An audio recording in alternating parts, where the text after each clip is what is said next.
धन्यवाद सभापति महोदय। सबसे पहले तो मैं आपका धन्यवाद करना चाहती हूँ, मुझे यहाँ पे बात करने का मौका दिया इसके लिए। मैं प्रधानमंत्री मोदी जी का धन्यवाद करना चाहती हूँ कि ऐसे अच्छे लोगों के साथ उन्होंने अपने मंत्रालय की जिम्मेदारी सौंपी है, और मैं रेल मंत्री जी का भी बहुत बहुत आभार व्यक्त करना चाहती हूँ कि इतना अच्छा बजट पेश किया है इस साल कि मुझे लगता है लगभग सारे सांसद इस पे बात करने के लिए उत्सुक है। मैं सर, भारतीय रेल हमेशा से अपने देश की लाइफलाइन रही है, और पिछले 6 वर्ष में मोदी सरकार के समय में इस रेल ने अपनी ऊंचाई के नए आयाम जो है वो प्राप्त किए हैं। रेल के खान पान का मुद्दा हो, महिलाओं की सुरक्षा का विषय हो, स्वच्छ भारत के तहत रेल की सफाई, स्टेशन का ब्यूटिफिकेशन, ऑनलाइन टिकट बुकिंग, इन सब पहलुओं को लेकर रेल मंत्रालय का जो काम रहा है वो बेहद ही सराहनीय रहा है। सर, पिछले 5 साल के कार्यकाल में बहुत सारे नए प्रोजेक्ट रेल लाइन के लिए भी मंजूर किए गए, और मेरे चुनाव क्षेत्र में 40 साल से भी ज्यादा समय से लंबित नगर बीड़ परली का जो रेलवे का प्रश्न था, ये भी हमारी ही सरकार में इसको भी जाकर के गति मिली है। सर, जब तक ये रेलवे लाइन के लिए सर जो भारत सरकार और राज्य की सरकार, ये दोनों का आधा आधा हिस्सा है, और जब तक महाराष्ट्र में भारतीय जनता पार्टी की सरकार थी तब तक महाराष्ट्र सरकार अपना 50% हिस्सा इसमें देती भी रही।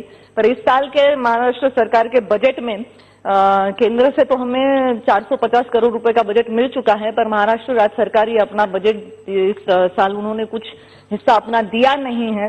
तो सर, अगर ऐसे ही चलता रहा तो इस प्रोजेक्ट को पूरा होते हुए बहुत देर हो जाएगी, और जैसे देर बढ़ती जाएगी तो प्रोजेक्ट की कॉस्ट भी बढ़ती जाएगी। तो मैं चाहती हूँ कि भारत सरकार इसमें खास अपनी जो है वो कुछ निर्देश जारी करके इस प्रोजेक्ट को जल्द से जल्द पूरा करने की कोशिश करे।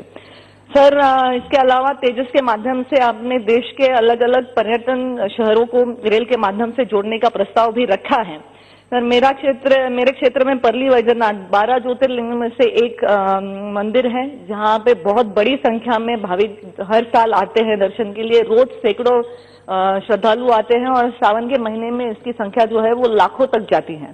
तो मैं इसके पहले भी तारांकित प्रश्न में ये मुद्दा उपस्थित कर चुकी हूँ कि ज्योतिर्लिंग के लिए जो रेलवे शुरू करनी है रिलीजियस सर्किट में, उसमें परली वैजनाथ का समावेश हो, ये मैं विनती आपसे करती हूँ। इसके अलावा सर, मेरा चुनाव क्षेत्र मराठवाड़ा विभाग में आता है, तो नांदेड़ डिवीजन जो साउथ सेंट्रल रेलवेज में पड़ता है, अगर इसको मध्य रेलवे में दिया जाए तो ये हम सबके लिए बहुत ही सहूलियत का काम होगा। इसके अलावा कुछ रेलवे लाइनों के लिए जिनके सर्वे का बजट सैंक्शन हो चुका है पर आगे कुछ काम हुआ नहीं है, ये सारी रेलवे लाइनों का काम जल्द से जल्द पूरा हो, इतनी मैं आपसे दरख्वास्त करती हूँ। सर, इन सब मांगों के साथ और मोदी जी के नेतृत्व में देश का विकास मालगाड़ी की नहीं तो बुलेट ट्रेन की स्पीड से चल रहा है, ऐसा विश्वास व्यक्त करते हुए मैं इस बजट का समर्थन करती हूँ। धन्यवाद। Thank you.